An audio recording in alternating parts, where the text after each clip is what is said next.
A igreja é apresentada na Bíblia com diferentes figuras.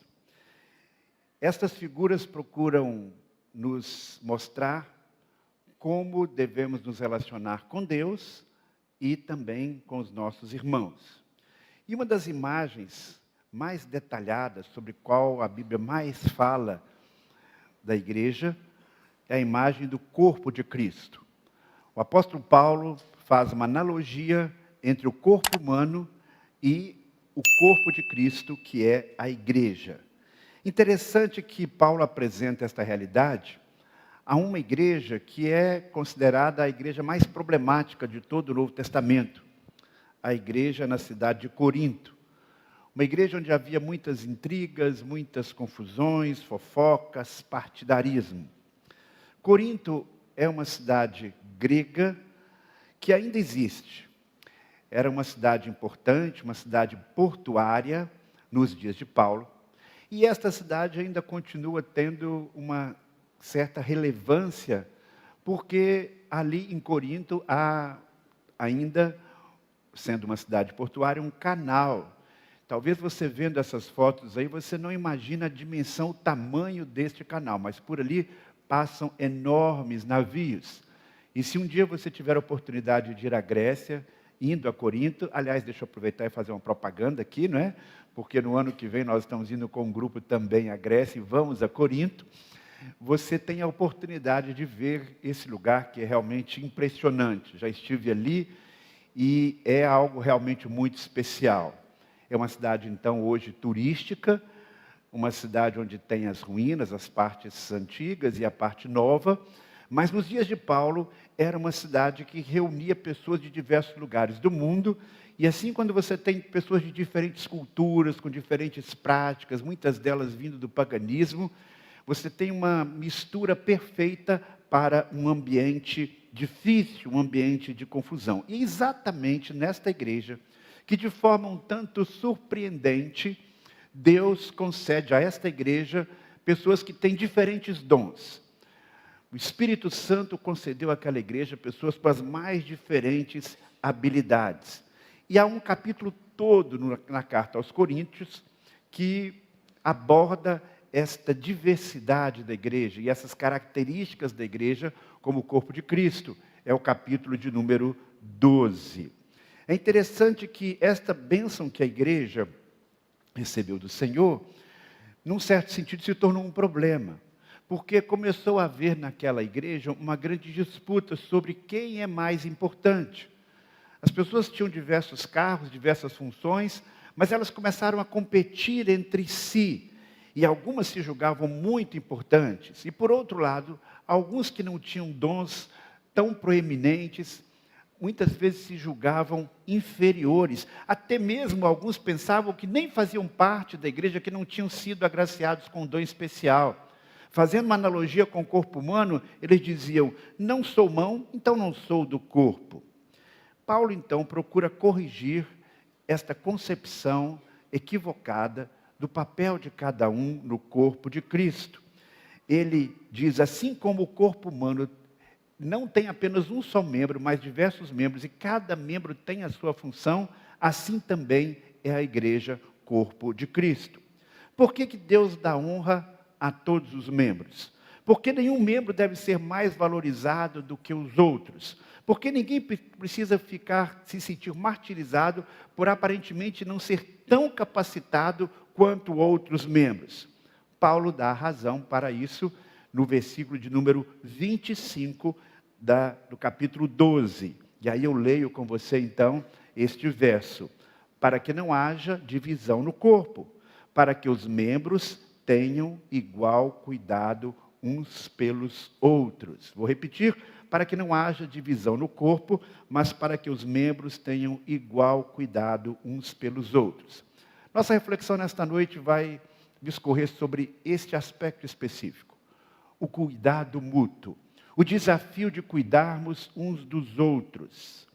Este é um dos mandamentos recíprocos do Novo Testamento. Você já deve ter ouvido falar aqui, porque é um assunto que volta e meia eu venho nele.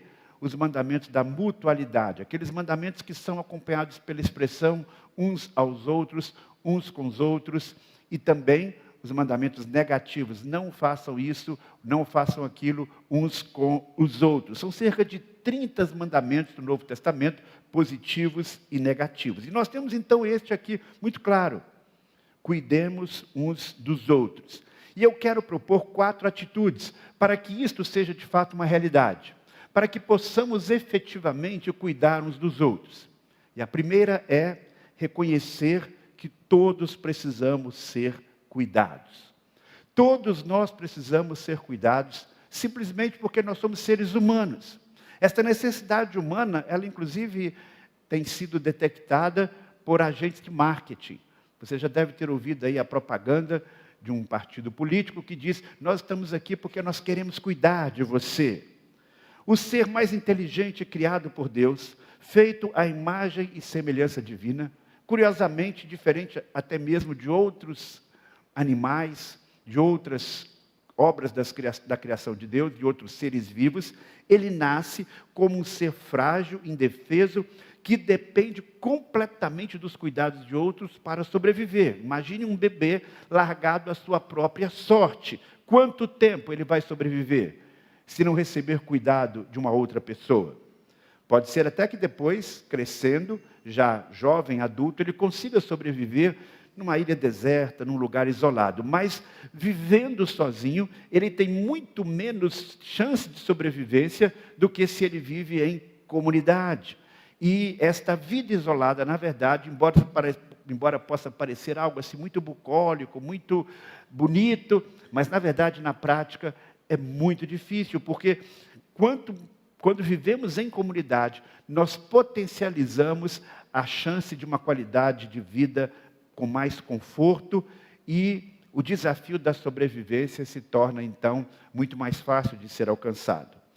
Quando a gente pensa: mas será que eu preciso mesmo de outras pessoas? Se você tem dúvida disso, experimente ficar doente.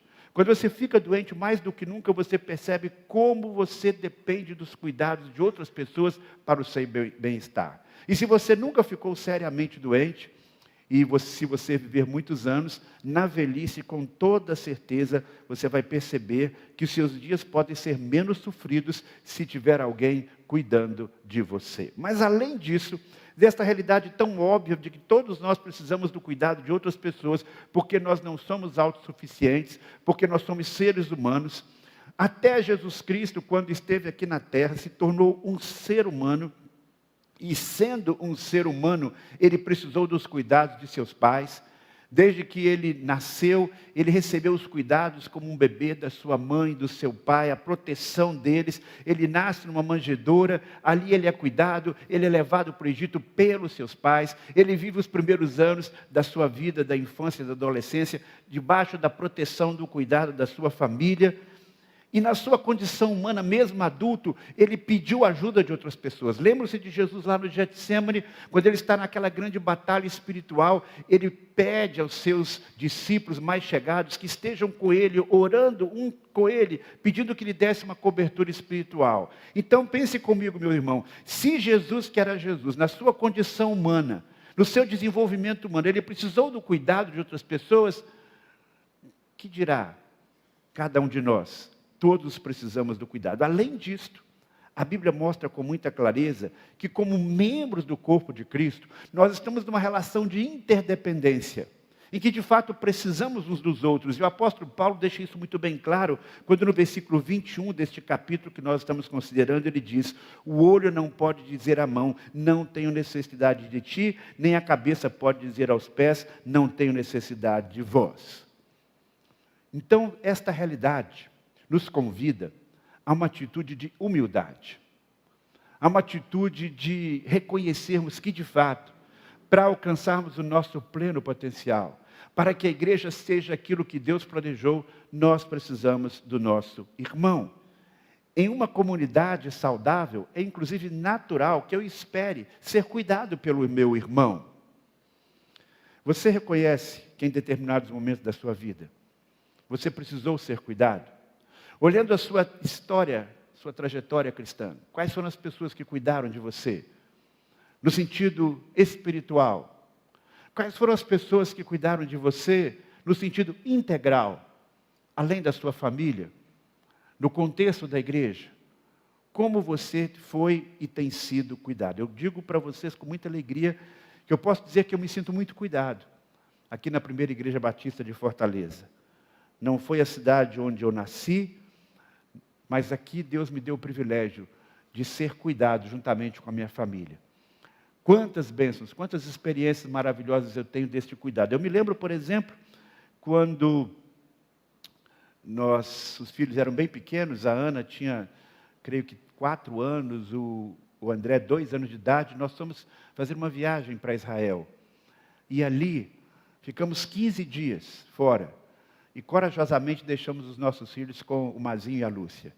E eles cuidaram dos nossos filhos para nós. E nós nos sentimos assim também cuidados. Quando o nosso netinho, Pedro, que estava aqui à frente agora há pouco, ele nasceu com um problema que precisou de uma cirurgia um tanto delicada, difícil.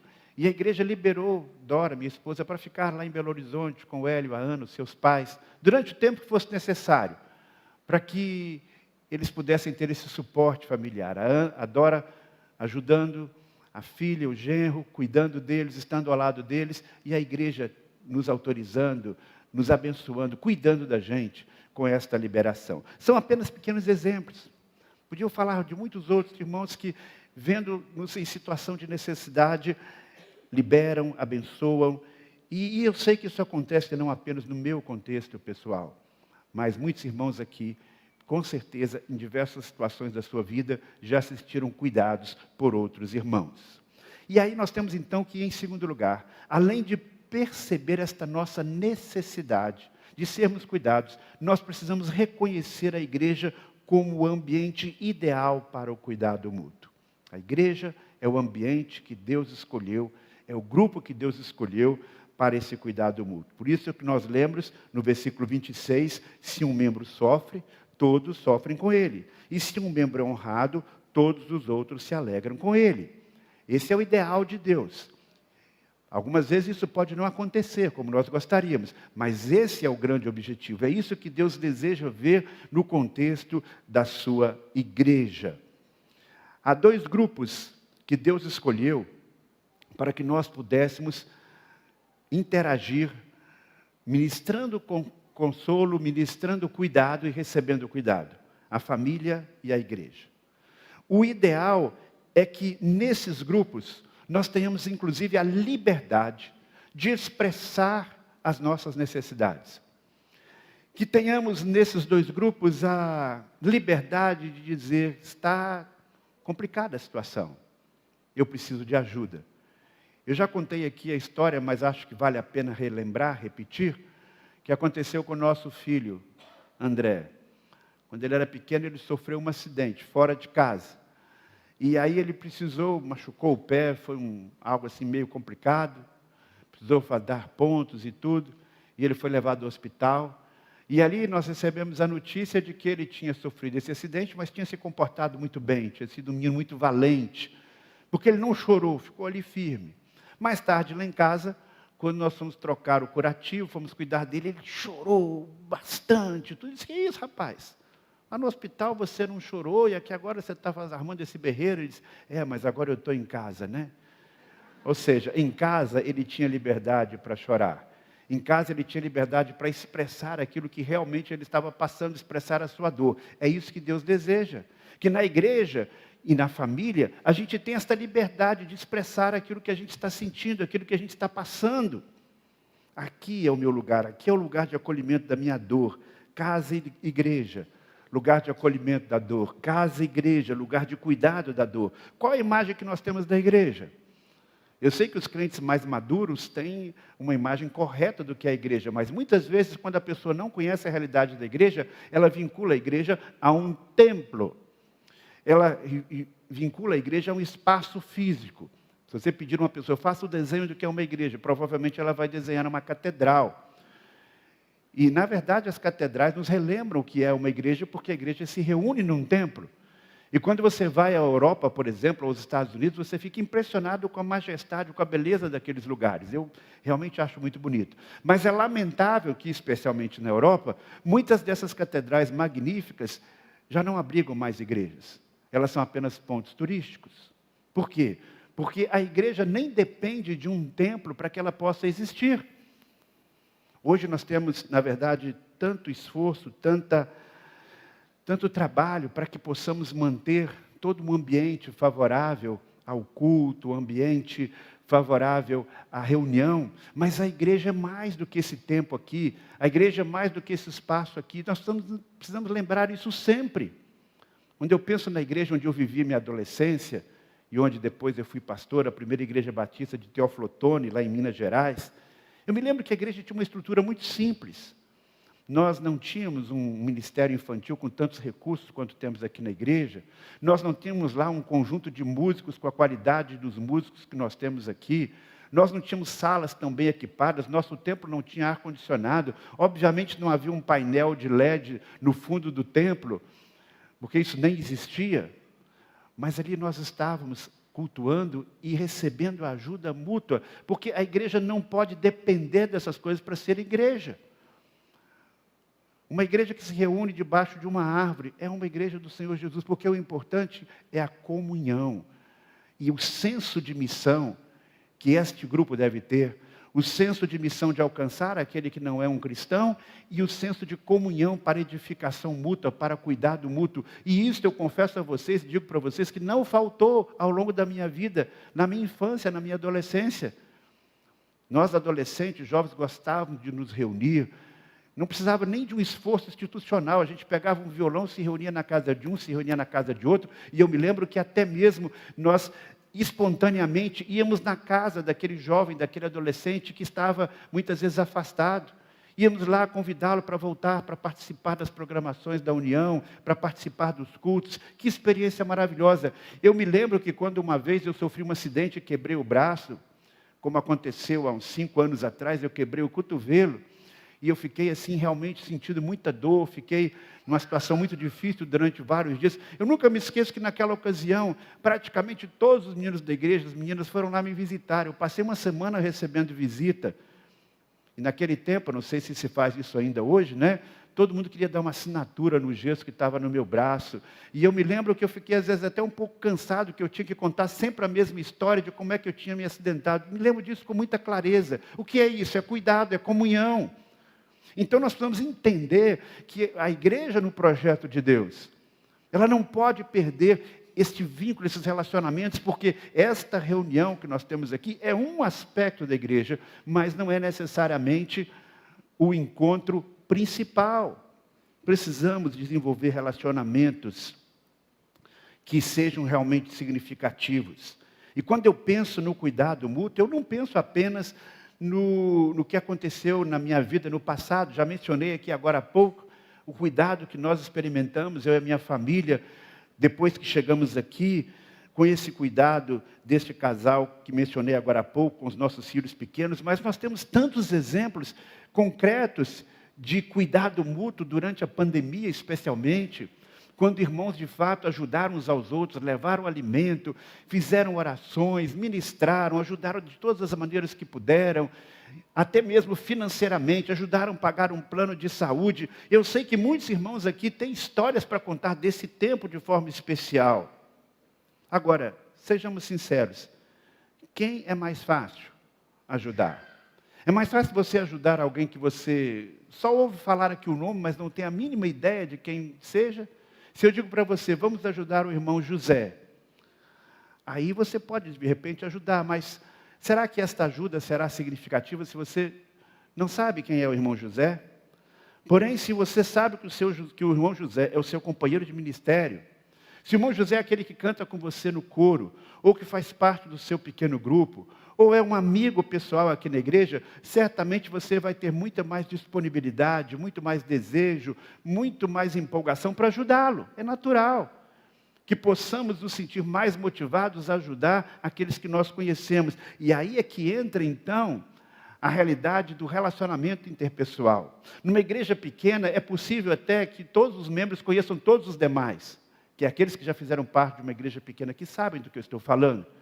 Se tem uma festa na igreja, um aniversário, todo mundo é convidado.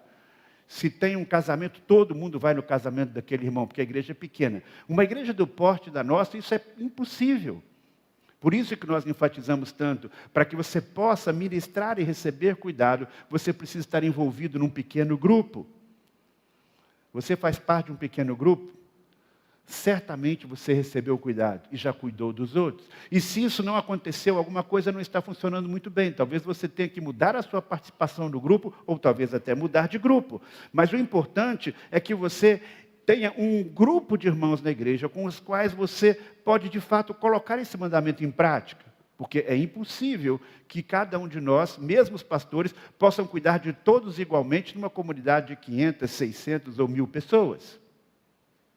E aí, então, nós temos que ver quais são as pessoas que Deus tem colocado ao nosso redor, com as quais nós vamos contar para receber o cuidado, e a quem nós vamos ministrar o cuidado. E há um outro passo a ser dado. Além de reconhecer a sua necessidade de ser cuidado, além de reconhecer a igreja como sendo este ambiente, e também a família, onde você pode receber o cuidado. E a família e a igreja é fantástica, porque a família, para você receber o cuidado na família, você não decide em que família você vai nascer. Você não decide a sua família de origem. E pode acontecer de você não ter nascido numa família em que as pessoas são cuidadosas umas com as outras. Pode ser que você nem tenha conseguido formar uma família em que se desenvolveu esse ambiente de cuidado mútuo. Aí Deus te dá uma outra chance. Além da sua família, você tem a igreja, família de Deus. E você tem, então, a oportunidade de talvez receber na igreja um cuidado que nem a sua família lhe dá. Então, valorize isso. Valorize o cuidado que você pode dar e receber no contexto da igreja, corpo vivo de Cristo. Mas, nesse contexto da igreja, nós precisamos identificar quem são as pessoas que requerem um maior cuidado. Sim. Em diferentes situações da nossa vida, nós podemos precisar mais do cuidado do outro. Ou pode haver alguém na nossa casa que precisa mais do cuidado. Quem tem um filho que tem um problema de saúde desde pequena sabe do que eu estou falando. Um filho que tem uma deficiência, um filho que tem um problema crônico. Em algum certo sentido, esse filho ele vai ser mais cuidado. Porque ele depende dos cuidados dos outros para ter uma qualidade de vida. No contexto da igreja também, existem pessoas que vão requerer de nós um cuidado especial. Que pessoas são essas? É importante identificá-las, para que, de fato, possa haver um igual cuidado no conjunto da igreja, daqueles que estão necessitando. Tanto na família, onde você nasce, onde você se desenvolve, quanto na igreja, os bebês precisam de cuidados. Na nossa família humana, é óbvio que os bebês precisam de um cuidado diferenciado. Já mencionei aqui sobre isso. Imagine uma mãe que cuida do seu filho durante a gravidez, tem lá o parto no hospital, e ela volta para casa, e ela está muito cansada, e o marido também, e eles deixam o bebê dormindo lá no outro quarto sozinho até o outro dia, meio-dia. Você consegue imaginar uma situação dessa? É claro que não. O bebê necessita de um cuidado diferenciado. Assim também é no corpo de Cristo. Aqueles que aceitaram Jesus como Salvador, especialmente aqueles que não nasceram num ambiente já da igreja, não estão ali de alguma maneira já cercados pelos cuidados da igreja, eles precisam de um cuidado diferenciado. É por isso que nós temos aqui o espaço do acolhimento. É por isso que nós oferecemos na igreja o discipulado individual. É por isso que os jovens oferecem o discipulado 1 a 1. É por isso que nós temos classes de escola bíblica específica para aqueles que estão chegando. Porque esses novos na fé têm pressões, dificuldades, problemas que requerem um cuidado diferenciado. E o apóstolo Paulo fala sobre isso. Ele diz claramente que ele tinha um cuidado com os irmãos lá da igreja de Tessalônica, muitos deles novos crentes, que era um cuidado realmente muito especial. Veja só o que ele diz em 1 Tessalonicenses 2, 7 e 8. Nós, apóstolos de Cristo, fomos bondosos quando estávamos com vocês, como uma mãe que cuida dos próprios filhos. Sentindo assim tanta afeição por vocês, decidimos dar-lhes não somente o Evangelho de Deus, mas também a nossa própria vida, porque vocês se tornaram muitos amados por nós. Percebe? há um cuidado, um amor especial por aqueles que estão iniciando a sua caminhada cristã. Mas também precisam de um cuidado especial na igreja, na família, os idosos. Os idosos precisam de cuidados muitas vezes físicos, de cuidados emocionais. A maioria deles é mais frágil, tem mais dificuldades com a tecnologia nesse nosso tempo. Muitos deles são vulneráveis às doenças e até mesmo podem se sentir abandonados, até mesmo pelos seus familiares ou pessoas de quem eles esperavam receber um apoio. Eles muitas vezes se tornam mais sensíveis do que no tempo em que eles estavam produzindo, atuando na sociedade.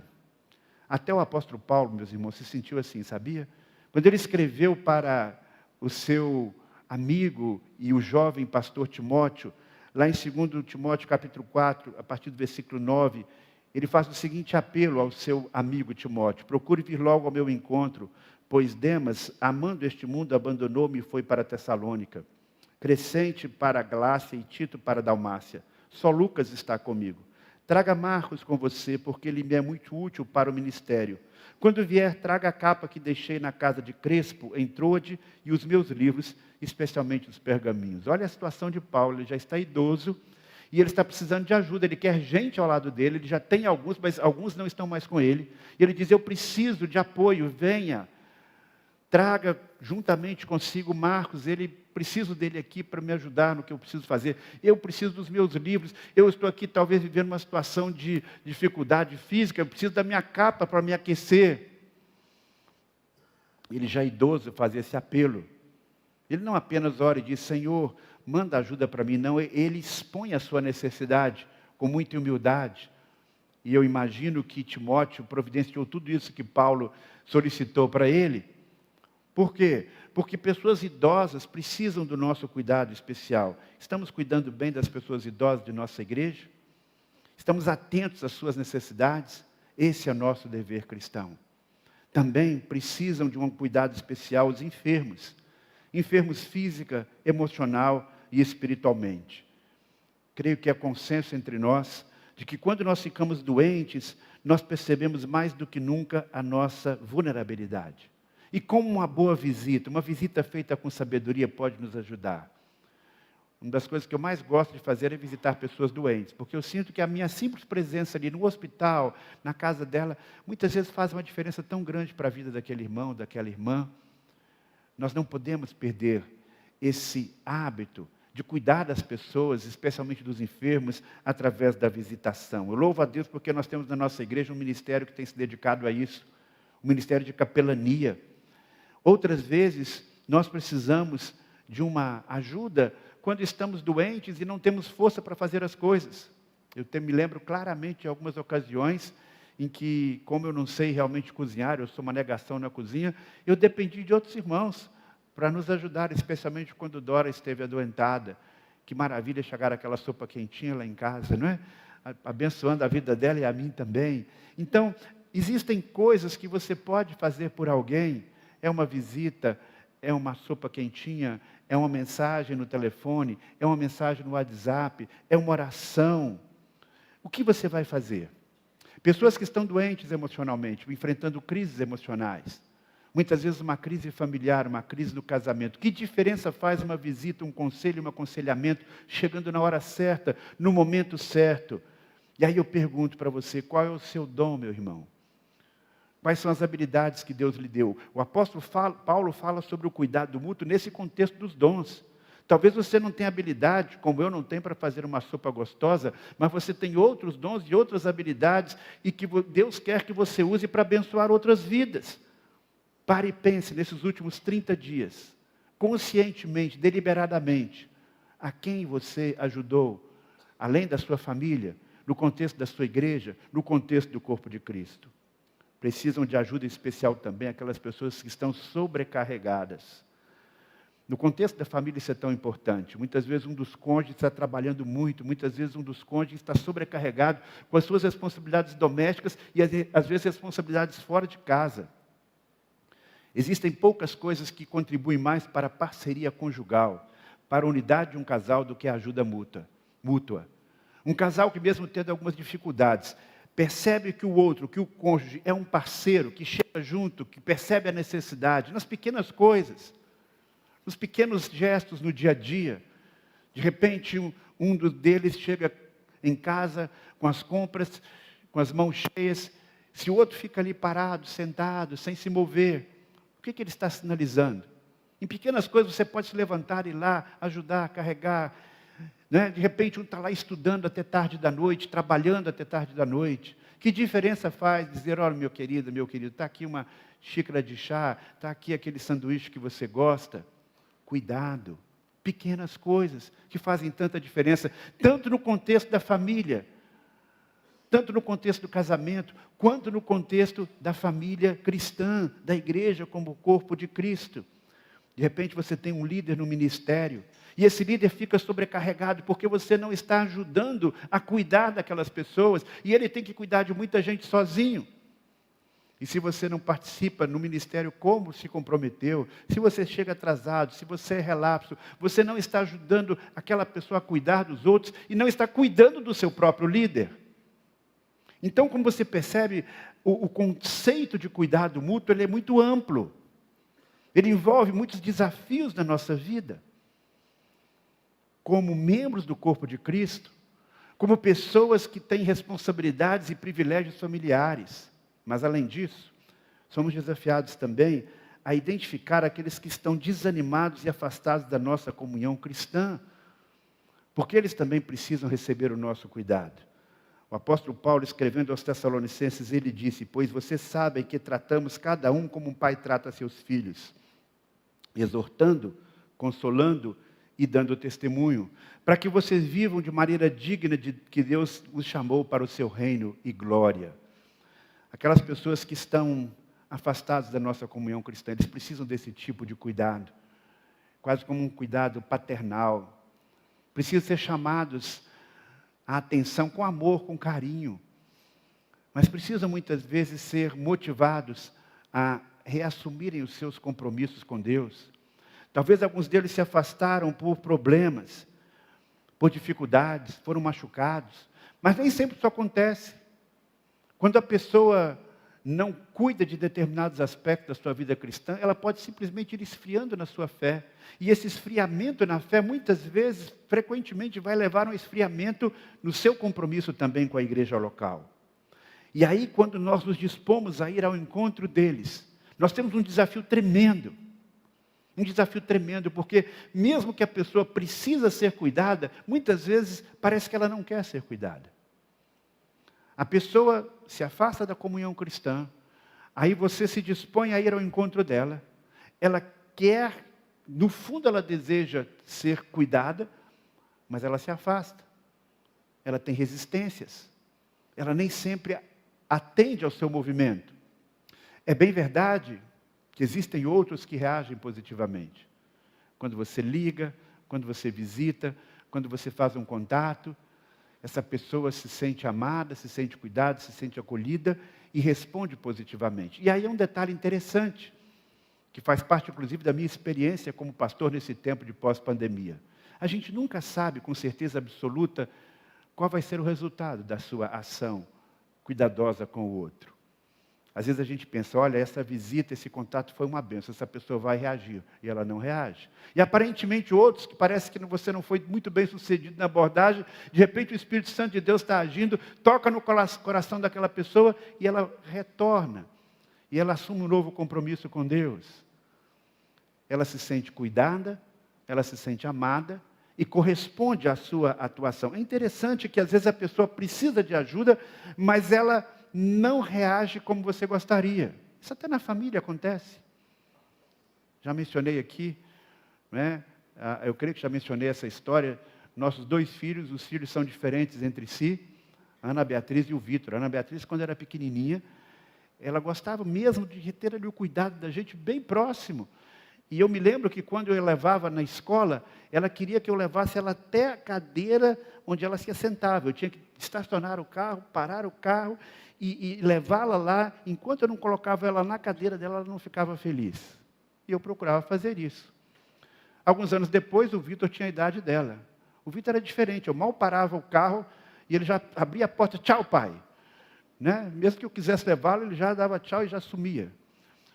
2 filhos, diferentes posturas, um aceitando ser cuidado, ajudado do outro, o outro não se importava muito com isso. É assim também na igreja, nem todo mundo vai reagir, nem todo mundo sente tanta necessidade.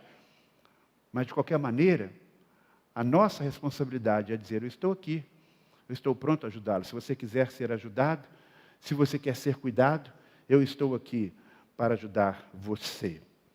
A quem você tem buscado? A quem você tem se prontificado para cuidar? Nós lançamos aqui no começo do ano a operação Projeto Resgate.